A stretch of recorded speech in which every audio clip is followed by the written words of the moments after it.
Hello everybody and welcome back to the last video in the wireless penetration testing section. Now what I want to show you in this video is what security measures you can take in order to prevent some of the attacks.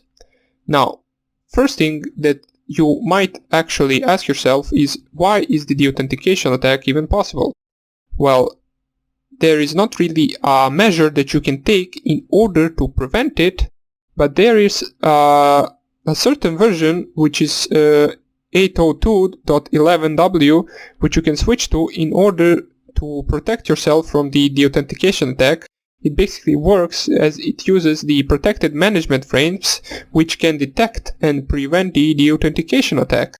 There is no other known security measure that you can take in order to prevent it from the deauthentication attack.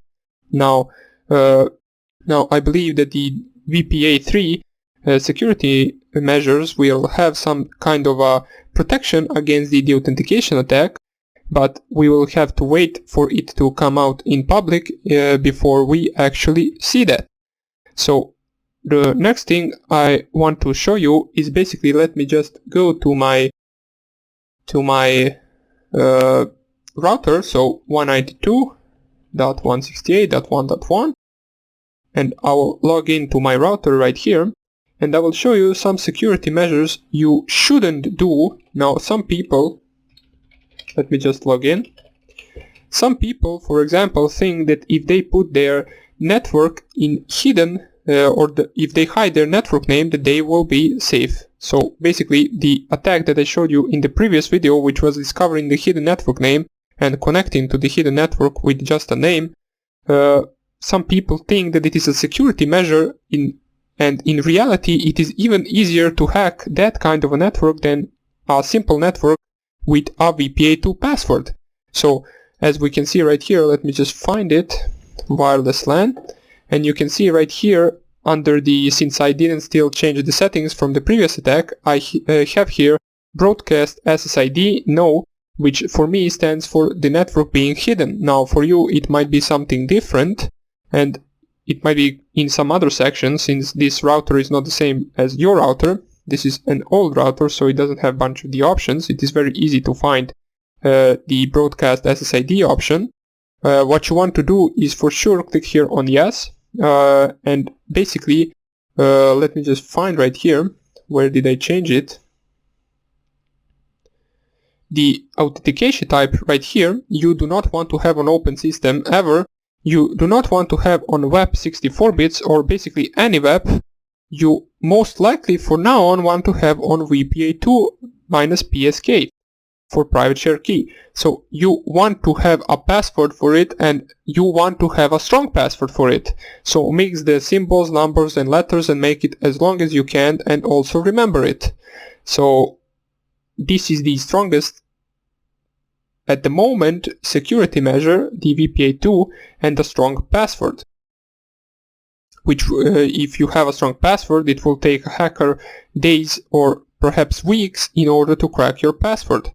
The longer the password, the harder for it. The longer the password and the more symbols and letters and numbers it has, the harder it will be for the hacker to crack it. If you have a password of only, for example, numbers, it will be very easy to crack it for anyone with a little bit of knowledge. Now, as I said, so hidden networks will not protect you, so let me just submit this right here, since I set it back to the VPA2 security measure and with the password.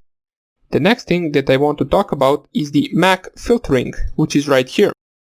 Now, you might think that the MAC filtering will be enough to actually prevent a hacker to get into your wireless network. Now, it might be enough if you also specify the password for the wireless, but if you only put the MAC filtering without the password, basically anyone with a little bit of knowledge, and for now on you as well, can change your MAC address, as I showed you even before how you can do that, and with the changed MAC address you can basically bypass the MAC filtering. Now, if you have to use a MAC filtering, there is basically a blacklisting and whitelisting. Blacklisting is basically blocking a certain MAC addresses from connecting to a wireless access point, and whitelisting is allowing certain MAC addresses to connect to a wireless access point. Now, it would be better to use a whitelist, but both of them can be cracked very easily, as we can just run the AeroDump program and see the clients connected to the network and see their MAC addresses. Then we can deauthenticate those clients, or basically just one client, and we can change our MAC address with the MAC changer, as I showed in the previous tutorial. So basically MAC changer is a simple program. Let me just show you right here. So just type here MAC changer and it will give you a bunch of the options. You can type --help and it will basically give you the option to spoof a MAC address with this -m option. You can type any MAC address you want, and basically you would type the MAC address of the client that is connected to the wireless access point that uses the whitelist, and basically then you deauthenticate the client and you connect with his MAC address. It is simple to bypass. Another thing that you shouldn't do, or basically another thing that you should do, is if you want another security measure, you could use the enterprise wireless. Now, the enterprise, you might ask, why should we use that? Well, basically every user has different password in enterprise. Even if someone got the password or hacked the password of some user, he would only be able to target one user. So it is also a thing to reconsider using, since it does provide a certain level of security.